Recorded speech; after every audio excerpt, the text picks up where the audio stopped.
बहुत शॉर्ट में हम आंकड़े आपके समक्ष रखेंगे बिकॉज हमारा डेली मीडिया बुलेटिन निकल रहा है जिसमें सारे आंकड़े ऑलरेडी हम आप सबके समक्ष रख रहे हैं। आप सबके नॉलेज में है कि हमारे टोटल एक्टिव केसेस अभी 50,000 के आसपास क्रॉस कर चुके हैं। आपको ये भी पता है कि हमारे जो हम डेली आपको बुलेटिन दे रहे हैं कि हमारे कल शाम को करीब 5,000 से ऊपर 5,600 के आसपास केसेस आए। इन सबको कंटेन करने के लिए जैसे मैंने आपको पहले बताया, हमारा जो ट्रांसमिशन चेन है उसको ब्रेक हमें करना है। और ये आपने देखा होगा कि राज्य सरकार के द्वारा विभिन्न जनपदों में जो कोविड कर्फ्यू है उसका एक्सटेंशन कर दिया गया है और ये आप सभी के ये ऑलमोस्ट सभी जनपद में कार्रवाई हो चुकी है और आप सभी के संज्ञान में तथ्य आ चुका होगा।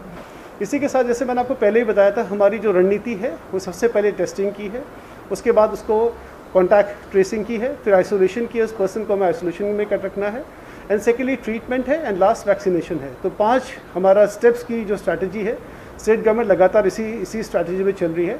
आपने हमारा मीडिया बुलेटिन में भी देखा होगा कि हमारे जो कंटेनमेंट जोन्स हैं अब सब्सटैंशियल नंबर हमारा बढ़ गया है।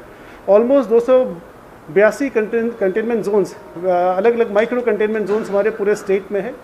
इस सब के माध्यम से हम प्रयास करते हैं कि जो हमारा इन्फेक्शन है उसका स्प्रेड एक लोकल एरिया में ही कन्फाइन कर दिया जाए एंड फिर आगे वो स्प्रेड ना कर सके। ये काफ़ी इंपॉर्टेंट एक्टिविटी होती है। साथ ही कॉन्टैक्ट ट्रेसिंग के संबंध में कल हमारी सहयोगी रिदिम जी के द्वारा काफ़ी डिटेल में विस्तार में आप सबको अवगत कर। मैं कुछ और भी आपको बताना चाहूँगा कि हमारे कल जो डिस्चार्ज पेशेंट थे ऑलमोस्ट 2,900 के आसपास थे। तो नंबर ऑफ डिस्चार्ज पेशेंट यानी कि जो पेशेंट्स हमारे ठीक हो रहे हैं वो संख्या भी लगातार बढ़ रही है। हालांकि हमारे अभी जैसे मैंने पहले बताया 5,000 केसेस हैं, तो हमारे साथ अभी गैप है उन दोनों के बीच में, लेकिन हम लोग लगातार प्रयास कर रहे हैं कि हमारे ज़्यादा से ज़्यादा लोग जल्दी ठीक होकर अपने घर में जाएँ।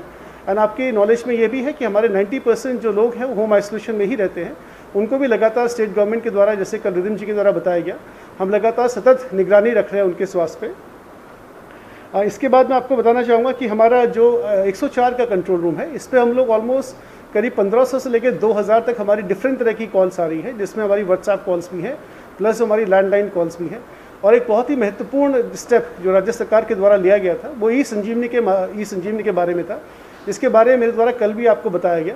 हम लोगों ने कई सारे डॉक्टर्स को अपने 104 के कंट्रोल रूम में प्लस अलग अलग स्थानों पर हमने डॉक्टर्स को एक हब एंड स्पोक मॉडल के रूप में हम लोग वर्क कर रहे हैं, जिससे कोई भी व्यक्ति ई संजीवनी का जो हमारा एप्लीकेशन है उसके माध्यम से चिकित्सा परामर्श कहीं से भी ले सकता है।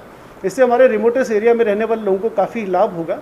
साथ ही साथ कोविड के दौरान अनावश्यक घर से बाहर निकलने की जो हमारी अनावश्यक किसी को घर से बाहर नहीं निकलना पड़ेगा और काफ़ी सहूलियत भी हमारे लोगों को रहेगी।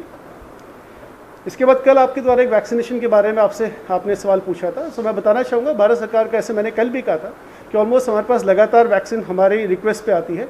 ऑलमोस्ट 2 लाख डोसेज हमारी आज पहुँच रही है।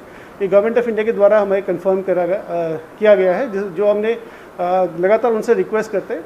इसी के साथ साथ करीब 1,20,000 डोसेज हमारी शायद कल और पहुँचेंगी। तो हमारे पास लगातार गवर्नमेंट ऑफ इंडिया पे जैसे हम रिक्वेस्ट करते हैं 45+ के लिए, immediately government of India Bharat सरकार के द्वारा वैक्सीन स्टेट को आवंटित होती है और हमारा जो वैक्सीनेशन प्रोग्राम है लगातार सतत रूप से चल रहा है।